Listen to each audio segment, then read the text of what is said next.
അനബൽ എന്ന പൈശാചിക പാവയുടെ കെയർടേക്കറായ Dan Riviera എന്ന വ്യക്തി മരണപ്പെട്ടിരിക്കുന്നു. ഇവിടെ ഉയർന്നു വരുന്ന വലിയൊരു ചോദ്യമുണ്ട്. അതൊരു സാധാരണ മരണമായിരുന്നോ അതോ എല്ലാം ആ പ്രേതപാവയുടെ പ്രതികാരമായിരുന്നോ? ഞാൻ നിങ്ങളെ സ്വാഗതം ചെയ്യുന്നത് ചുരുളഴിയാത്ത രഹസ്യത്തിലേക്കാണ്. Welcome back to F world of ലൂഹിയർ.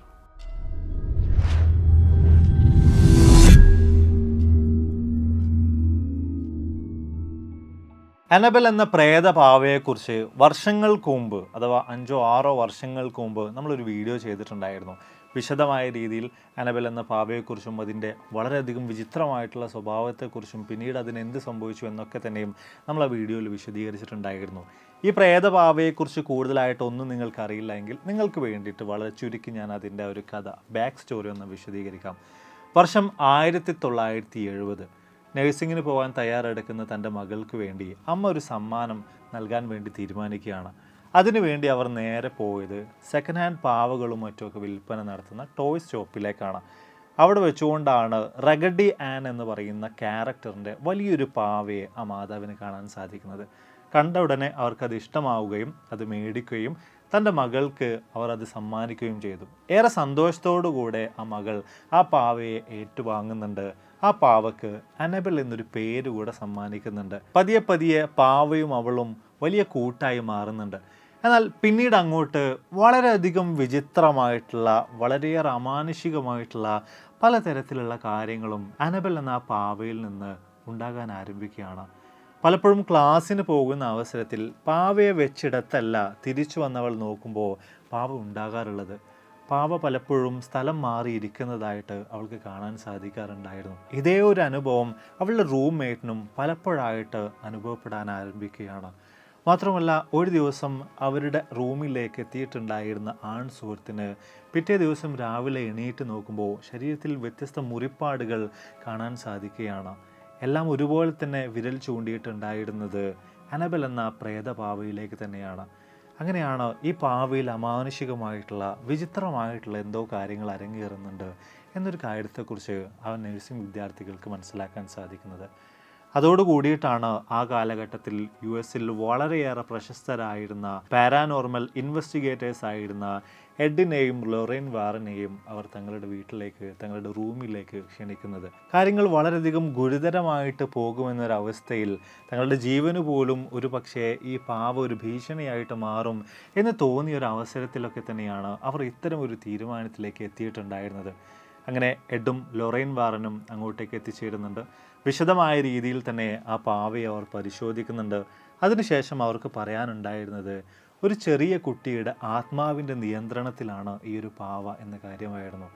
ആ ഒരു അവസരത്തിലൊക്കെ തന്നെയും ആ പാവയിൽ നിന്ന് ആത്മാവിനെ മോചിപ്പിക്കാൻ ആവശ്യമായിട്ടുള്ള വ്യത്യസ്ത ക്രിയകളെല്ലാം തന്നെ അവർ ചെയ്യുന്നുണ്ട്. പക്ഷേ അവർക്കത് പൂർത്തീകരിക്കാൻ കഴിയാത്ത, ആ ഒരു ആത്മാവിനെ അവിടെ നിന്നും സ്വതന്ത്രമാക്കാൻ, അല്ലെങ്കിൽ ആ ഒരു പ്രേതബാധയെ അവിടെ നിന്നും നീക്കാൻ അവർക്ക് കഴിയാത്തൊരവസ്ഥയിലേക്ക് എത്തിച്ചേരുകയാണ്.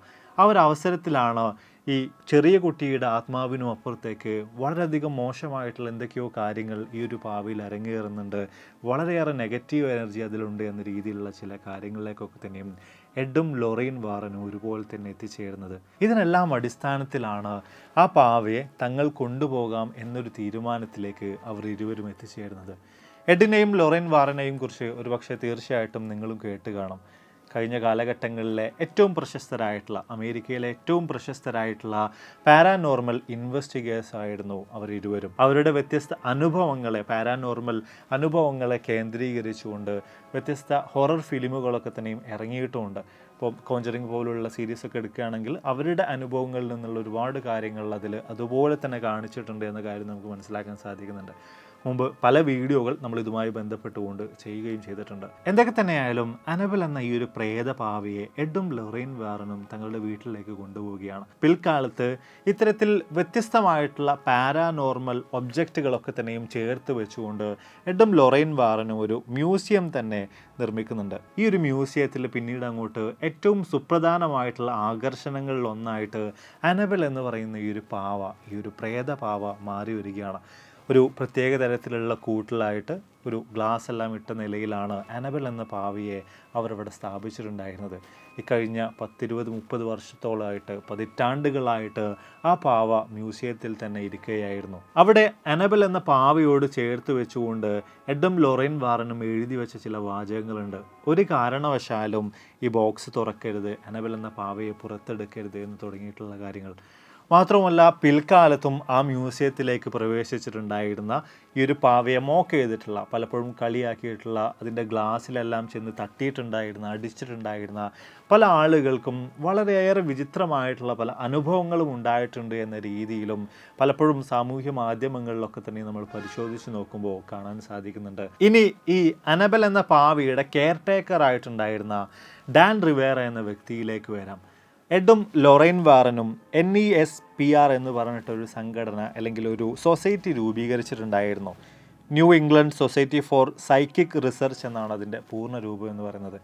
ഇത്തരത്തിൽ സൈക്കിക് ആയിട്ടുള്ള കാര്യങ്ങളെക്കുറിച്ച് റിസർച്ച് ചെയ്യുന്നതിന് വേണ്ടിയിട്ടാണ്, ഗവേഷണങ്ങൾ നടത്തുന്നതിന് വേണ്ടിയിട്ടാണ് ഇത്തരമൊരു സംഘടനയും മറ്റുമൊക്കെ അവർ നിർമ്മിച്ചിട്ടുണ്ടായിരുന്നത്. ഈ ഒരു സംഘടനയിലെ വളരെ മുതിർന്ന ഒരു പാരാനോർമൽ ഇൻവെസ്റ്റിഗേറ്ററാണ് ഈ ഡാൻ റിവേറ എന്ന വ്യക്തി. മുമ്പ് അയാൾ US ആർമിയിലെല്ലാം പ്രവർത്തിച്ചിട്ടുണ്ടായിരുന്ന വ്യക്തിയാണ്. എന്നാൽ പിന്നീടാണ് ഈ ഒരു പാരാനോർമൽ ആക്ടിവിറ്റികളുമായി ബന്ധപ്പെട്ട ഈ ഒരു മേഖലയിലേക്ക് അയാൾ കടന്നു വരുന്നത്. അങ്ങനെയാണ് അനബൽ എന്ന ഈ പ്രേതപാവിയുടെ പോലും കെയർ ടേക്കർ എന്ന നിലയിലേക്ക് പോലും അയാൾ എത്തിച്ചേരുന്നത്. അങ്ങനെ ഇരിക്കെ ഈ കഴിഞ്ഞ 2024 പാരാനോർമൽ റിസർച്ചുകൾക്ക് വേണ്ടി, ഇൻവെസ്റ്റിഗേഷനൊക്കെ വേണ്ടി കൂടുതൽ ഫണ്ട് കണ്ടെത്തുന്നതിന് വേണ്ടിയിട്ട് ഈ വ്യത്യസ്ത രീതിയിലുള്ള പാരാനോർമൽ ഒബ്ജക്റ്റുകളെല്ലാം ചേർത്ത് വെച്ചുകൊണ്ട് ഒരു പ്രത്യേക പര്യടനം, ഒരു ടൂർ തന്നെ നടത്താൻ വേണ്ടിയിട്ട് ഈ ഒരു സംഘടന NESPR എന്ന് പറയുന്ന ഈ ഒരു സംഘടന തീരുമാനിക്കുകയാണ്.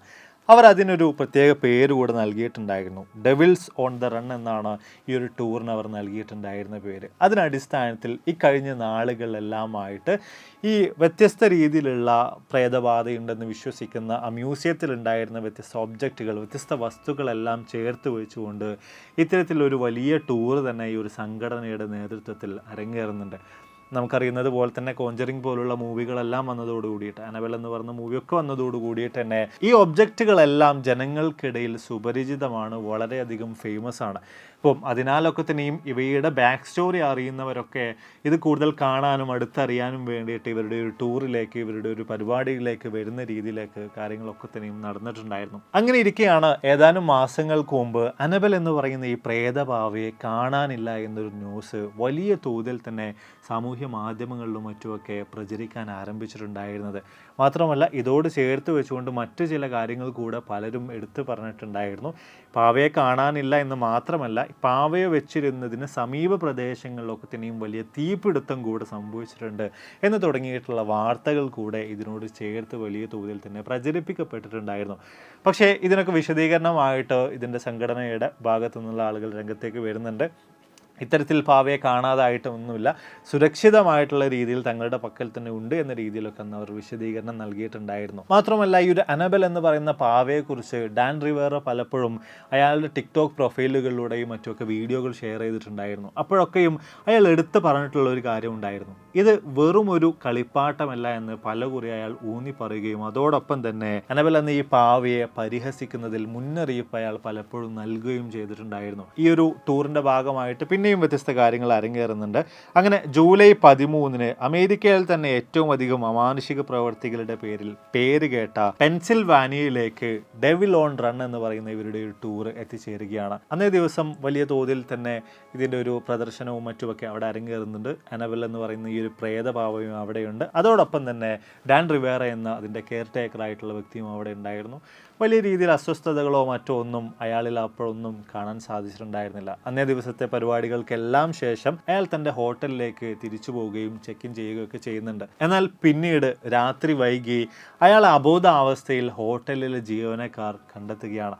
ഈ ഒരു അവസരത്തിൽ തന്നെ അയാൾക്ക് CPRും മറ്റുമൊക്കെ നൽകുന്നുണ്ടെങ്കിലും അയാൾ അപ്പോഴേക്ക് മരണപ്പെട്ടു കഴിഞ്ഞിരുന്നു. ഈ ഒരു സംഭവത്തോട് കൂടിയിട്ട് പിന്നെയും വലിയ തോതിൽ തന്നെ വാർത്തകൾ പ്രചരിക്കാൻ ആരംഭിക്കുകയാണ്. അതിൽ പ്രധാനമായിട്ടുണ്ടായിരുന്നത് അനബൽ എന്ന ഈ പ്രേതഭാവിയുടെ കെയർ ടേക്കറായിട്ടുള്ള ഡാൻ റിവേറയെ കൊല ചെയ്തതും അനബൽ തന്നെയാണ്, അതിൻ്റെ ശാപമാണ് എന്ന് തുടങ്ങിയിട്ടുള്ള കാര്യങ്ങളാണ്. മാത്രമല്ല, അതോടൊപ്പം തന്നെ ഇയാളുടെ മുറിയിൽ അനബൽ എന്ന പ്രേതപാവ ഉണ്ടായിരുന്നു എന്നും പല രീതിയിലായിട്ടുള്ള വാർത്തകൾ പ്രചരിക്കുകയുണ്ടായി. പക്ഷേ വിശദമായിട്ട് ഈ കാര്യങ്ങളെക്കുറിച്ച് പരിശോധിച്ച് നോക്കുമ്പോൾ ഇത്തരത്തിൽ അന്നേ ദിവസം ആ പാവ ഇയാളുടെ മുറിയിൽ ഉണ്ടായിരുന്നില്ല. മാത്രമല്ല വിശദമായ രീതിയിൽ അദ്ദേഹത്തിൻ്റെ ബാക്കി പരിശോധനകളിലേക്കെല്ലാം നീങ്ങിയതിനു ശേഷം ഡോക്ടേഴ്സിന് പറയാനുണ്ടായിരുന്നത് ഇതൊരു സാധാരണ മരണമാണ്, അതിനും അപ്പുറത്തേക്ക് ദുരൂഹമായിട്ടുള്ള രീതിയിലുള്ള കാര്യങ്ങളൊന്നും തന്നെ ഈ മരണത്തിന് പുറകിലില്ല എന്ന് പറയുന്നൊരു കാര്യമായിരുന്നു. മാത്രമല്ല അദ്ദേഹത്തിൻ്റെ പ്രായം പരിശോധിച്ച് നോക്കുമ്പോൾ 54ഓളം വയസ്സ് അദ്ദേഹത്തിന് പ്രായമുണ്ട്. അപ്പം ഇതിൻ്റെ എല്ലാം ഭാഗമായിട്ടുള്ള ചില സ്വാഭാവികമായിട്ടുള്ള നാച്ചുറൽ ആയിട്ടുള്ള കാരണങ്ങൾ കൊണ്ട് അയാൾ മരണപ്പെട്ടതാണ് എന്ന രീതിയിലാണ് വാർത്തകളും മറ്റുമൊക്കെ ഇതുമായി ബന്ധപ്പെട്ടുകൊണ്ട് പുറത്തു വന്നിട്ടുണ്ടായിരുന്നത്. പക്ഷേ ഇവിടെയൊക്കെ തന്നെ നമ്മൾ പരിശോധിച്ച് നോക്കുമ്പോൾ എല്ലാവർക്കും ഒരുപോലെ തന്നെ പ്രചരിപ്പിക്കാനും വിശ്വസിക്കാനും ഇഷ്ടമുള്ള ഒരേ ഒരു കാര്യം എന്ന് പറയുന്നത് ഇയാളുടെ മരണത്തിൻ്റെ പൂർണ്ണമായിട്ടുള്ള ഉത്തരവാദി അനബൽ എന്ന് പറയുന്ന പ്രേതപാവ തന്നെയാണ് എന്ന് തുടങ്ങിയിട്ടുള്ള കാര്യങ്ങളാണ്. ഇവിടെ നമ്മൾ ഈ പാരാനോർമൽ ആയിട്ടുള്ള ഈ കാര്യങ്ങളെ മുഴുവനും അങ്ങോട്ട് എടുത്ത് മാറ്റിവെച്ച് കുറച്ച് സയൻറ്റിഫിക്കലി ഉള്ള കാര്യങ്ങൾ വെച്ച് പരിശോധന നടത്തുകയാണെങ്കിൽ പലപ്പോഴും മനുഷ്യരായിട്ടുള്ള നമ്മൾക്ക് പാറ്റേൺസിനെ ഐഡൻറ്റിഫൈ ചെയ്യാൻ വലിയ താല്പര്യമാണ്. പലപ്പോഴും നമ്മൾ വലിയ തോതിൽ തന്നെ അത്തരം കാര്യങ്ങൾ ചെയ്യാറുമുണ്ട്. ഉദാഹരണത്തിന് നമ്മൾ ചിലപ്പോൾ പുറത്തേക്ക് നോക്കുന്ന അവസരത്തിൽ ചെടികൾക്കിടയിൽ നമുക്ക് പല വ്യത്യസ്ത പാറ്റേൺസിനെയും രൂപത്തെയും കാണാൻ സാധിക്കുന്നുണ്ടാവും. മാത്രമല്ല ആകാശത്തിലേക്ക് നോക്കുമ്പോൾ മേഘങ്ങൾ പല പല രൂപത്തിൽ പല മൃഗങ്ങളുടെയും പക്ഷികളുടെയും ഒക്കെ രൂപത്തിലുള്ളതായിട്ട് നമ്മൾ പല കുറി കാണാറുണ്ട്. ഇതൊക്കെ തന്നെയും നമ്മുടെ ഉള്ളിലുള്ള ജനറ്റിക്കലി കാലാകാലങ്ങളായിട്ട് നമ്മുടെ എവല്യൂഷൻ്റെ ഭാഗമായിട്ട് നമ്മുടെ കൂടെയുള്ളൊരു കാര്യമാണ്. എങ്ങനെയാണ് ഈ ഒരു കഴിവ് നമ്മളിലേക്ക് വന്നത് എന്ന കാര്യത്തെക്കുറിച്ച് നോക്കുകയാണെങ്കിൽ പലരും അഭിപ്രായപ്പെടുന്നത് പഴയ കാലത്ത് കാട്ടിൽ ജീവിച്ചിരുന്ന മനുഷ്യർക്ക് പുല്ലുകളുടെയും മറ്റുമൊക്കെ ഇടയിൽ ഒളിഞ്ഞിരിക്കുന്ന പ്രെഡേറ്റേഴ്സിനെ എത്രയും പെട്ടെന്ന് തന്നെ കണ്ടെത്തണമായിരുന്നു. അങ്ങനെ അവർ കണ്ടെത്തിയിട്ടില്ല എങ്കിൽ കടുവയും സിംഹവും പോലുള്ള അക്രമകാരികളായിട്ടുള്ള മൃഗങ്ങൾക്ക് ഇരയാകാൻ ആ മനുഷ്യർ ഇരയാകുമായിരുന്നു. അപ്പം ഈ ഒരു കാര്യം കൊണ്ട് കാലാകാലങ്ങളായിട്ട് നമ്മുടെ ഉള്ളിൽ അങ്ങനെ നിർമ്മിതമായിട്ടുള്ള ജനറേറ്റ് ചെയ്യപ്പെട്ടിട്ടുള്ള ഒരു കഴിവാണ് ഈ പാറ്റേൺസിനെ പെട്ടെന്ന് ഐഡൻറ്റിഫൈ ചെയ്യുക എന്ന് പറഞ്ഞൊരു കാര്യം. അപ്പം ഈ ഒരു കാലഘട്ടത്തിലും നമ്മൾ ഇത്തരത്തിൽ എന്തെങ്കിലും കാര്യങ്ങൾ ഉണ്ടാകുമ്പോൾ ഈ വ്യത്യസ്ത കാര്യങ്ങൾ ചേർത്ത് വെച്ചുകൊണ്ട് അതിനൊരു കഥയാക്കി മാറ്റുന്ന രീതിയിലേക്ക് എത്തിച്ചേരുന്നതായിരിക്കും. ഇവിടെ ഇത്തരം ഒരു മരണം സംഭവിച്ചു എന്ന് പറയുമ്പോൾ സ്വാഭാവികമായിട്ടും എല്ലാവരും ഒരുപോലെ തന്നെ അതിനുള്ള ഉത്തരം കണ്ടെത്തുന്നതിന് വേണ്ടി സ്വന്തം മനസ്സുകളിൽ ഒരു കഥ മെനയാൻ ആരംഭിക്കും. അപ്പോൾ അങ്ങനെയാണ് അനബൽ എന്ന് പറയുന്ന പ്രേതപാവ തന്നെയായിരിക്കാം ഇയാളുടെ മരണത്തിനും കാരണക്കാരൻ എന്ന രീതിയിലേക്ക് വലിയ തോതിൽ ആളുകൾ വിശ്വസിക്കാനും പ്രചരിപ്പിക്കാനും ഒക്കെ ആരംഭിച്ചിട്ടുള്ളത്. ഇനി ഇതിനെല്ലാം അപ്പുറത്തേക്ക് പാരാനോർമലി തന്നെ നമ്മൾ പരിശോധിക്കുകയാണെങ്കിൽ അനബൽ എന്ന് പറയുന്ന ഈ പ്രേതപാവ തന്നെ ആയിരിക്കുമോ ഈ ഒരു മരണത്തിന് ഉത്തരവാദി? പേഴ്സണലി എനിക്ക് ഏതായാലും അങ്ങനെ തോന്നുന്നില്ല. നിങ്ങൾക്ക് എന്ത് തോന്നുന്നു? ഒരു പക്ഷേ പ്രേതപാവ തന്നെയാണോ, അതോ എല്ലാം ആളുകളുടെ ഇത്തരത്തിലുള്ള ഈ തോട്ടുകളുടെ ഭാഗമായിട്ടുള്ള പാറ്റേണുകൾ സൃഷ്ടിക്കുന്നതിൻ്റെ ഭാഗമായിട്ടുള്ള ചിന്തകൾ മാത്രമാണോ? നിങ്ങളുടെ അഭിപ്രായങ്ങൾ തീർച്ചയായിട്ടും താഴെ രേഖപ്പെടുത്താൻ മറക്കരുത്. അപ്പോൾ ഇതിൽ നല്ലൊരുപാട് വീഡിയോസുകളുമായി കണ്ടുമുട്ടാമെന്ന പ്രതീക്ഷയോടെ ബൈ.